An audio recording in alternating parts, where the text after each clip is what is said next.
Good morning. I'm live. It tells me on the screen. It also says, and I'm sure I've not set this, it also says in the screen that comes up before I press go live, that this is in uh, the category of entertainment. Well, I hope it is. Well, I hope it is. Um, there you go. You decide. Don't tell me one way or another. Hey, you know, consistency is today's thing. Here we are. So I've got my coffee. There's the consistent thing that starts my day. Although I only have one cup a day now. Long story, but I only have one cup a day and one cafetiere or a double espresso. So there you go. So consistency is really important, and I've started with that, and a few things kind of flowed from that as I was pondering it. Because thinking of consistency popped into my head, and because of this quote I read, success is 5% brains and 95% consistency. It doesn't even say effort, which interested me. I thought, So, and I think that's interesting in itself. That I suppose it's consistency of effort, isn't it? But we can all succeed. And some of us, the odds are better than for others, I suppose, because of all sorts of sociological reasons and what have you. But bottom line is employing what you have available to you in a consistent way over a period of time appears to be the way to success. It's one of those things, isn't it? We always think that people have become successful overnight. And it turns out that they haven't really. They've had to plug away, or most people have had to plug away at things for years. Even if we think about famous people, which I try not to do as much as possible, they've plugged away at it for years. If you think about the footballers yesterday, they've plugged away at their game for years, from grassroots, being kids, haven't they? They've plugged away at that. Didn't all just happen last month or last year or whatever. It's happened over years. So yeah, 5% brains, 95% consistency. Really important. And I was thinking about consistency because I'm trying to do this streak, and I'm already coming up with problems. I think, well, what am I going to do then? You know what I mean? I'm about to have a little minor op, hopefully middle of September. I'm going to be off work for probably up to 4 weeks, and it's kind of like, well, I can't do them then, can I? I'm off work sick, for goodness sake. So, like, would the streak count if it was a pre-recorded one? If I pre-recorded them and just launched them? I don't know. Can you do that? These are all questions that need to be answered, quite frankly. So, thinking about consistency, I was thinking about kind of places where we need to be a bit more consistent. And one of the things that came to mind was making decisions. And I don't think we need to be consistent in the decisions we make, but I think we have to be consistent about making decisions. I think we have to make decisions. I think we sometimes pontificate and ponder for far too long, don't we, before we make a decision. And something I was reading about, indecision.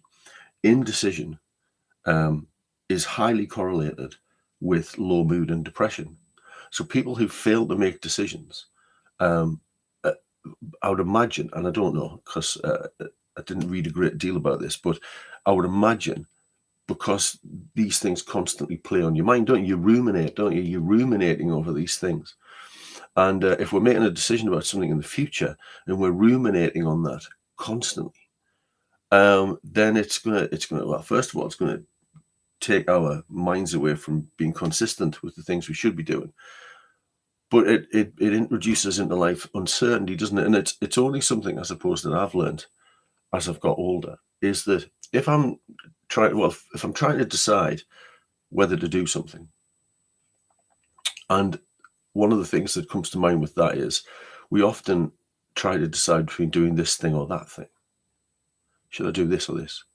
And I think we should not do that. I think we should think, should I do this? Yes or no? And then should I do this? Yes or no? Because sometimes we're kind of trying to decide between two things that might not necessarily be similar sorts of things. And am I making any sense? And sometimes maybe the answer is yes to both. Maybe it's like, well, hang on a minute, why do I have to choose between this and this? I'd rather do both.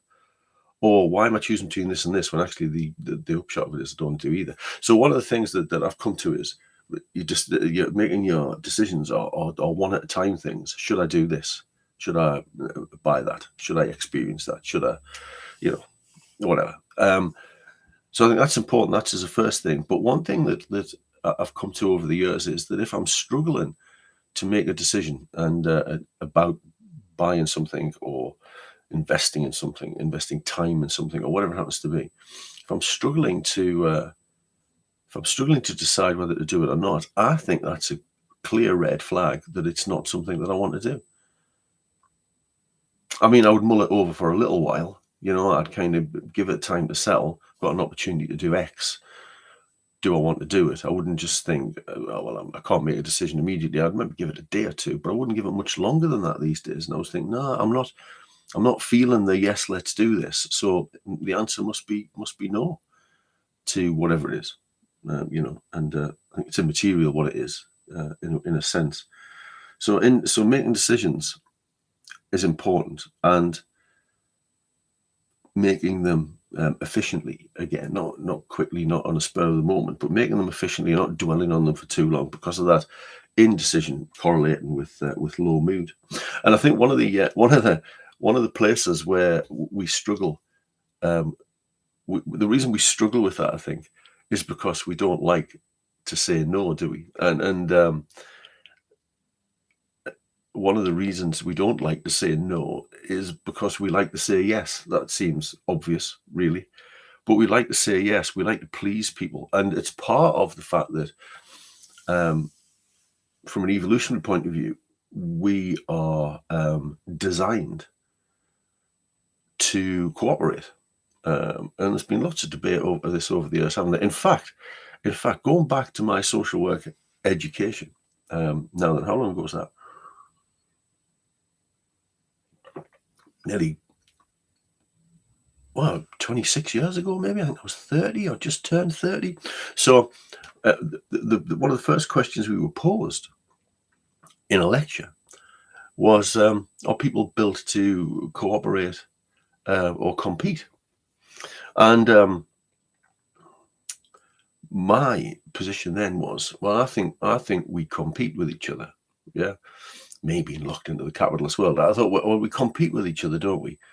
And we only cooperate with other people to compete against other people. But actually, a lot of literature now about the fact that we're designed to cooperate. And the only reason that we've been more successful and evolved as highly as we have, evolved as highly as we have, is that is that ability to cooperate has meant we've achieved things and done things that maybe other versions of human haven't evolved, because they didn't have that cooperative element to them. So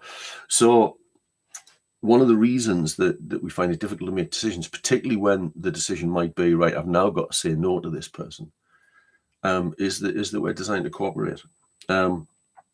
And saying no is difficult, isn't it? And there's actually a little short book coming up on that, as it turns out, because I've developed a session on that I've been delivering, and it's quite useful. But the key thing is that when we're going to say no, once we've decided to say no, again, is to get on with it, And one of the things that helps in saying no, two things here really.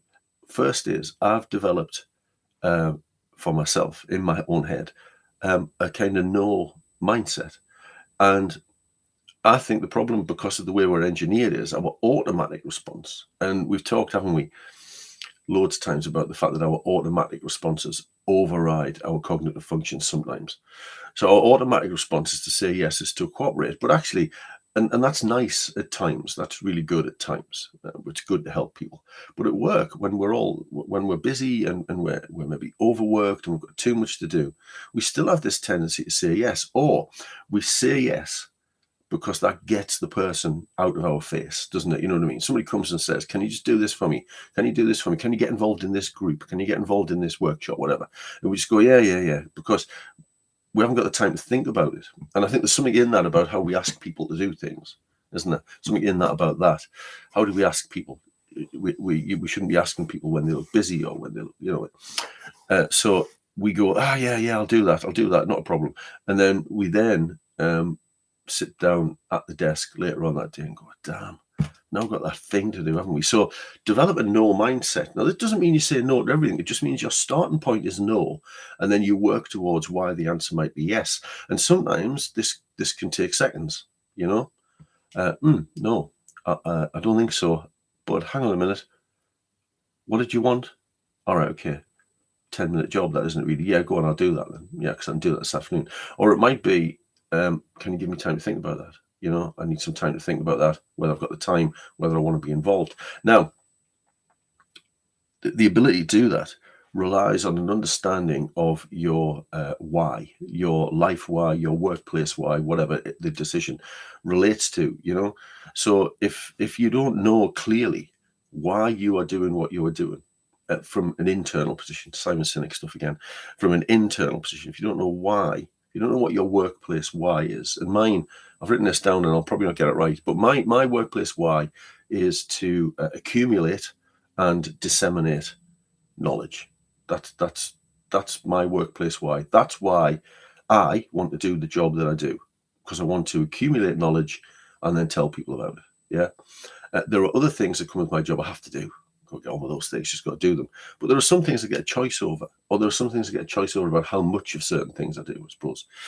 And I know not everybody gets that in their jobs, but some people do. I think professional roles, my background, social work, you do get opportunities to do things that you can get involved in or not, So for me, my workplace why is accumulate and disseminate information. So if somebody says to me, do you want to get involved in this research project?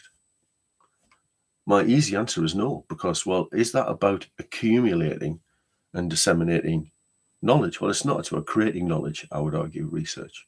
So that's quite easy, And it's not that I undervalue research and people that do research. And it's brilliant, because if their workplace why is create new knowledge, and somebody says to them, would you like to lead this module and teach these lessons? Then they're going to say, well, no, I'd rather be doing this thing over here. Now, ultimately, you might have to do one or other of those things, because managers manage and get us to do things, and we have to do them because we get paid. That's the reality of the world, and that's fine. But where there's a choice, if you've got a workplace why, if you've got a life why, about things, then it's easier to say no, and it's easier to contemplate things by starting from no and working to yes than it is from starting at yes. And then, well, you don't get to work to no, do you? Because you've said yes now. And it's hard enough to say no anyway without having said yes and then having to say no further down the line. So that's that. Make decisions. Start from a no mindset and work towards yes, if indeed yes is the answer. So yeah, and be consistent in that. I wrote myself some notes that I've not got to. Things to be consistent in: building habits, paying attention. And there was a lovely little meme popped up. I've seen it a few times now. And it said these things: wake up early, get outside, write your thoughts down, read, sit in silence, and exercise. I'll give you them. Give you them for free. So maybe I can talk about them as we kind of move through the week. So yeah, there you go. Well, it's nice to chat. The streak is maintained. I did Saturday and Sunday, just in case you're only used to looking for me through the week. I did Saturday and Sunday, and on Sunday I suggested that maybe what I do on a Sunday is maybe answer your questions. Don't know. I thought it was a good idea. If you've got any questions that I can answer, I don't know. I'm not the font of all knowledge. Not the font of all knowledge. But if you want to ask me a question about the productivity stuff or something that I talk about or whatever, that'd be really good. I think that'd be quite nice. I quite like to do that if you would like me to do that. So drop me an email or drop me a message in one of these chat things. That'd be really good. So yeah, take care. See you in the morning, hopefully, for a bit more of this nonsense. Excellent. Bye.